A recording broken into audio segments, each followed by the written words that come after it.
To this channel Nanak education point. My name is Heena Takkar और आज हम क्लास 11 का डेप्रिसिएशन चैप्टर देखने वाले हैं।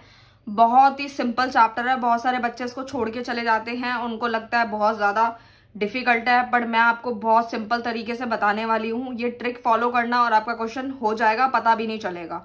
कम से कम टाइम लेना चाहूंगी।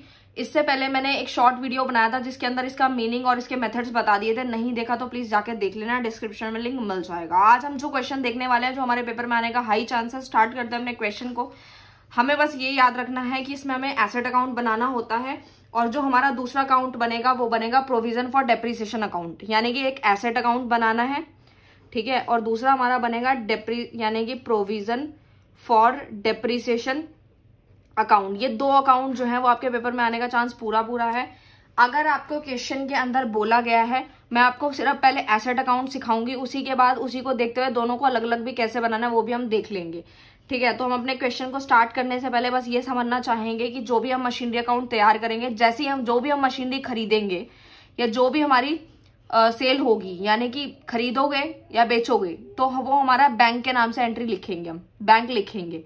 क्यों लिखेंगे? क्योंकि आप लोगों को एक रूल समझाना चाहती हूँ। मशीनरी अकाउंट बना रहे हैं, कोई अभी एसेट अकाउंट बनाते हैं, तो देखो जब भी एसेट बढ़ती है तो उसे हम डेबिट करते हैं और कम होती है, वैल्यू गिरती है तो उसे क्रेडिट करते हैं। ये रूल हम 6 चैप्टर में पढ़ चुके हैं, ठीक है। आपने देख लिया होगा, ठीक है। नहीं देखा तो प्लीज आकर देख लेना। और देखो, मशीनरी खरीदेंगे या बेचेंगे तो बैंक लिखेंगे, डेप्रिसिएशन चार्ज होगा तो डेप्रिसिएशन अकाउंट लिख देंगे। आपको बस याद रखना है कि मशीनरी अकाउंट जब बनाओ या कोई ट्रक अकाउंट बनाओ, मतलब कोई सा भी एसेट अकाउंट बनाओ, डेबिट साइड में आपको जो भी खरीदी है मशीन वो आएगी। 1 खरीदी, 2 खरीदी, 3 खरीदी, सारी डेबिट साइड में आएंगी उनकी वैल्यूज। अगर कोई मशीनरी में फायदा हुआ है तो वो भी डेबिट साइड आएगा, क्योंकि इन्हीं 2 केस के अंदर हमारी एसेट की वैल्यू बढ़ती है तो हमने डेबिट कर दिया। घटती किस किस केस में? जब हमारी डेप्रिसिएशन चार्ज होगा या फिर सेल कर देंगे या फिर लॉस हो जाएगा, तो उन केस में हम उन चीजों को क्रेडिट करते हैं। बस इतना सा रूल याद रखना है और अपने क्वेश्चन को स्टार्ट करते हैं। हमारा जो क्वेश्चन है, मैंने ऑलरेडी क्वेश्चन लिख रखा है तो समझने की कोशिश करते हैं। देखो, ये हमारा क्वेश्चन है। On 1 April 2018 a firm purchase a machinery for 12 lakh. जब भी क्वेश्चन सामने आए पेंसिल से अंडरलाइन करना है जो काम की चीज है, जैसे मैंने यहाँ पे अंडरलाइन कर रखा है। 1 अप्रैल 2018 को फर्म ने मशीनरी खरीदी थी 12 लाख की, ठीक है। उसके बाद 1 अप्रैल 2020 को एक मशीनरी का पार्ट खरीदा गया था। On 1 April 2018 for 80,000 was sold rupees 45,000। मतलब क्या है कि जो खरीदा गया है वो खरीदा गया है 1 अप्रैल 2018 को 80,000 का, और फिर वो जो बिक गई है मशीनरी वो बिकी है 45,000 की, यानी 45,000 की। फिर एक नई मशीनरी खरीदी थी, वो खरीदी है 1,58,000 की, जो कि खरीदी गई है और इंस्टॉल भी करी गई है सेम डेट पे, यानी कि जो लास्ट डेट थी हमारी। The company has adopted the method of WDV। 10% से हमारा डेप्रिसिएशन चार्ज हो रहा है। तो बस सिंपल सा क्वेश्चन है। बस अब हम क्वेश्चन देखना स्टार्ट कर रहे हैं। सोल्यूशन मैंने सामने रखा है और इस एक एक चीज की कैलकुलेशन मैं आपको साथ में करती जाऊंगी और आपको सिखाती जाऊंगी, ठीक है। तो देखो, सबसे पहले हम लोग बात कर रहे हैं यहाँ पर। मैंने आपको अभी सिखाया था कि जब भी हम कोई एसेट अकाउंट बनाएंगे, डेबिट में जो भी मशीनरी खरीदी है वो यहाँ आएगी, और जो बिकी है, लॉस हुआ है, सेल हुआ है, क्रेडिट साइड। फटाफट से हमें याद रखना है कि जहां पे भी खरीदी गई है, खरीदे के लिए हम लोग बैंक का यूज करेंगे, ठीक है। अब इसका रीजन क्या है? रीजन यही होता है, अगर आपने जर्नल और लेजर की वीडियो नहीं देखी तो देख लेना, वहां से समझ आ जाएगा आपको, ठीक है। तो देखो, 1 अप्रैल 2018 को अभी बताया था मशीनरी खरीदी है। मैंने आपको अभी बताया था खरीदी हो या बेची हो बैंक लिखना है। टू बैंक लिख दिया। बैंक अकाउंट कितना? 12 लाख। 12 लाख से खरीदी थी, हमने डाल दिया। फिर 2019 मार्च 31, आपको पता ही है पूरे साल का डेप्रिसिएशन लगा रहे हैं, तो 1 अप्रैल से शुरू हुआ तो 31 मार्च 2019 को ही एंड होगा। तो आप देखो 1,20,000। अभी सिर्फ हम मशीनरी अकाउंट बना रहे हैं जिसके अंदर हमें सिर्फ एक ही अकाउंट मेंटेन करना है। इसी में खरीदा है, इसी में बेचा है, इसी में डेप्रिसिएशन लगाना है। तो देखो 12 लाख का आप जब डेप्रिसिएशन निकालोगे तो आपको करना क्या है? पीछे से एक जीरो ही तो हटानी है, तो हटा दी। 1,20,000 हो गया, डेप्रिसिएशन यहाँ चार्ज हो गया। जैसे यहाँ चार्ज हुआ उसके बाद क्या करना है आप लोगों को पता ही है। दोनों में से साइड कौन सी ज्यादा है आपको पता ही है, 12 लाख है। दोनों को नीचे लिख देंगे इक्वल में, और उसके बाद जो CD बैलेंस आ जाएगा, यानी 12 लाख को माइनस करना है 1,20,000 में से, तो आपका आंसर आएगा 10,80,000। CD बैलेंस आप लोगों को पता है कि कब आता है, जहां कमी आती है वहीं हम CD लिखते हैं। जो 31 मार्च 2019 का CD बैलेंस था वो 1 अप्रैल 2019 का बीडी बैलेंस हो जाएगा, जो कि 10,80,000 था, वो मैंने यहाँ लिख दिया। ठीक है, फिर से क्या हुआ, 1 अप्रैल 2019 से लेके 31 मार्च 2020 तक का डेप्रिसिएशन चार्ज हुआ था, जो कि कितना लगा है, फिर से वही 10%, क्योंकि WDV आपको पता है वैल्यू पीछे से एक हट रही है, 0 कम हो रही है। 10,80,000 का 10% निकालो, 1,08,000 आ जाएगा, निकाल लेना, आ जाएगा। ठीक है, फिर CD बैलेंस आपको पता ही है कैसे आएगा, दोनों को इक्वल करेंगे। हमारी डेबिट साइड ज्यादा आ रही है, क्रेडिट कम आ रही है, तो हम लोगों का CD बैलेंस क्रेडिट साइड में आ गया। फिर से वही जो CD है वो अगले महीने का क्या हो जाएगा, वो हमारा BD बैलेंस हो जाएगा, जो कि 9,72,000 था, वो आ चुका है। तो यहां तक तो बहुत सिंपल कैलकुलेशन थी। अब जो हमें समझना है वो हमें ये समझना है कि हमारी कैलकुलेशन किस तरीके से होने वाली है। तो देखो, सबसे पहले बात करते हैं यहाँ पे जो खरीदी है, तो हमने पहले 1 साल का डेप्रिसिएशन लगाया था, यानी कि 2018 1 अप्रैल से लेके 2019 तक का डेप्रिसिएशन लगा, फिर 2019 से लेके 2020 तक का डेप्रिसिएशन पूरे साल का लगा। और उसके बाद जो है हमारी मशीनरी बिक जाती है, वो कब बिकती है आप लोगों को यहाँ पे मेंशन किया हुआ है कि कब बिकी है। तो 1 अक्टूबर 2020 को हमारी मशीनरी बिक रही है। तो बस इसकी कैलकुलेशन करनी कैसे है तो समझो। सबसे पहले मैं आपको पूरी कैलकुलेशन करके दिखा रही हूँ। हम निकालने जा रहे हैं कि कैसे क्या क्या कैलकुलेशन हुई है सेल ऑफ मशीनरी की। ठीक है, लॉस हुआ है लेकिन किस तरीके से हुआ है, मशीनरी जब बेची गई है। तो ओरिजिनल कॉस्ट कितनी थी, देखो भाई सिंपल सी बात है, 80,000 की थी, क्योंकि यहाँ पे क्वेश्चन में दिया है मशीनरी का जो पार्ट जब खरीदा था वो उसकी वैल्यू थी 1 अप्रैल 2018 को 80,000 की। ठीक है, 80,000 लिखा, 80,000 का आप 10% निकाले, फिर से एक पीछे से 0 हट जाएगी। ठीक है, तो कितना हो जाएगा, 8,000 रह जाएगा। ठीक है, 8,000 माइनस कर देंगे तो 72,000 आ जाएगा। जैसे ही 72,000 आया, उसके बाद फिर से डेप्रिसिएशन चार्ज करेंगे, फिर से एक वैल्यू पीछे की 0 कम हो जाएगी, तो 7200 आ जाएगा। जैसे इसको माइनस करेंगे तो यू विल गेट 64,800 हमारी वैल्यू आ रही है। फिर क्या करना है, ये तो हमारे हो गए 2 साल के डेप्रिसिएशन। लेकिन फिर से बात जब आती है, यानी कि अप्रैल से लेके आप अक्टूबर तक की कैलकुलेशन करो तो 6 महीने बनते हैं, क्योंकि जो हमारी डेप्रिसिएशन जो लगाया जा रहा है जिस दिन वो बिकी है, तो वो 2 साल तो पूरा डेप्रिसिएशन लगा था और 6 महीने का भी लगा है। 6 महीने मतलब अप्रैल से लेकर के अक्टूबर तक का डेप्रिसिएशन 6 महीने का बनता है। तो देखो 64,800 वैल्यू थी, जिसका 10% तो डेप्रिसिएशन लगेगा ही लगेगा। बाकी 6 महीने जो और पड़ी रही, क्योंकि पूरे साल का नहीं लगाएंगे, क्योंकि वो 2.5 साल में जाके बिकी है। तो 6 महीने हो गए, 1 और 2 ये कैंसिल आउट हो गया, एक 0 से ये 0 ये कट गया। ठीक है, तो हमारी वैल्यू कितनी बच रही है तो आप खुद ब खुद देख सकते हैं। हमारे को इसको इससे डिवाइड भी देना है, तो हमारी जो वैल्यू बच के आ रही है वो आ रही है 3240। ठीक है, 3240 हमारी वैल्यू आ रही है, सब कुछ कैंसिल आउट करने के बाद।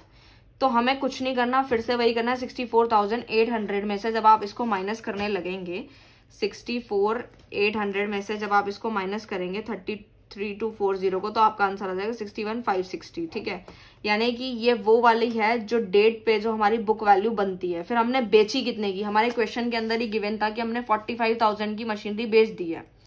45,000 की मशीनरी बेच दी भाई। जब बेच दी तो कितना की हुई, 16,560।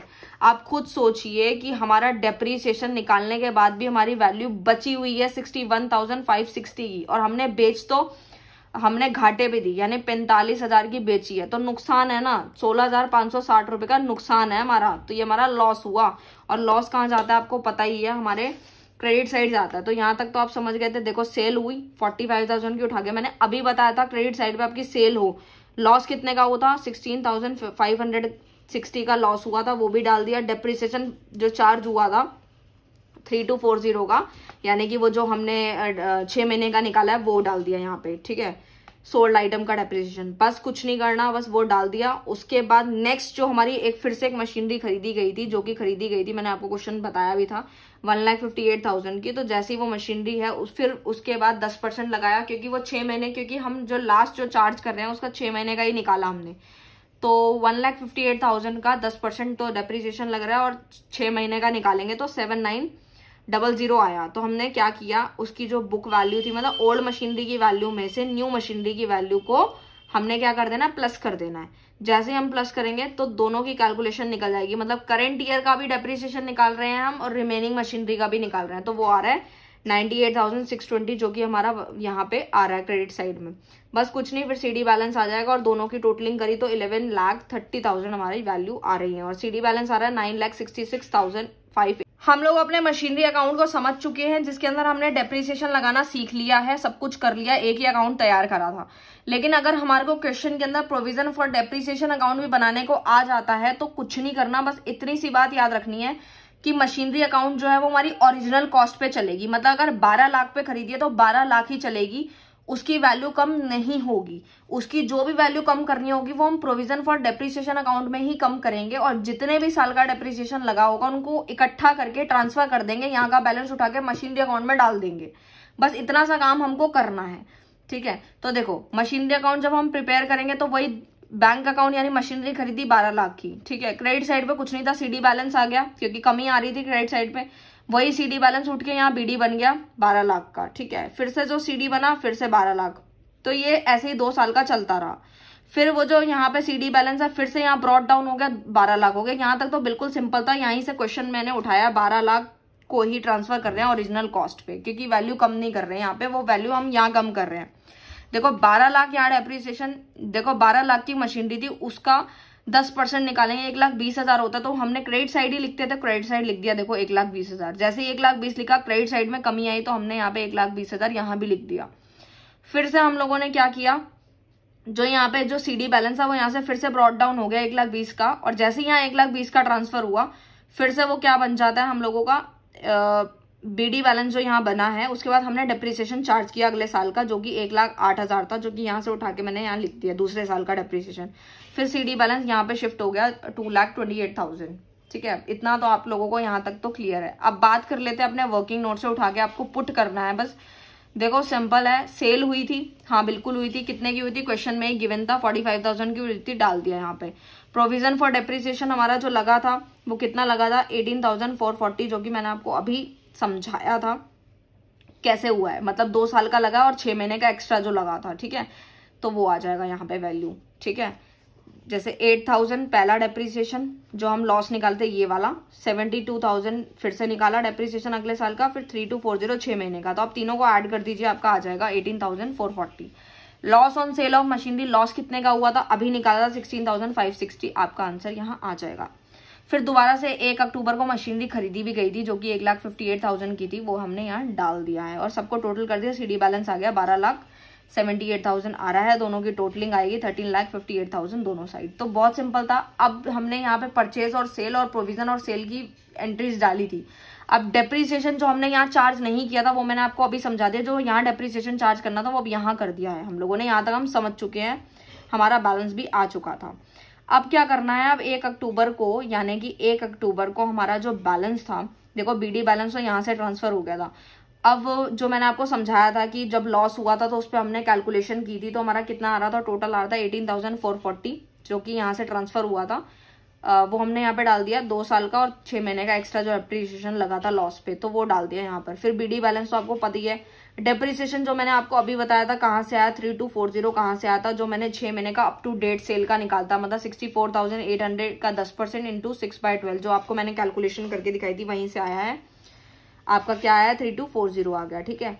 जैसे ही आया उसके बाद आपको डेप्रिसिएशन जो मैंने जो हमारा ओल्ड मशीन और न्यू मशीनरी का जो था उन दोनों को ऐड करके 98,620 आ रहा था, जो कि मैंने यहाँ डाल दिया। फिर से CD बैलेंस आ जाता है हमारा 3,11,420 और दोनों को इक्वल करेंगे 3,29,860 आ रहा है। तो देखो बहुत सिंपल क्वेश्चन था, बहुत ही सिंपल तरीके से 2-3 बार कर लेना, आपका काम हो जाएगा। इसी तरीके से क्वेश्चन आने वाले हैं।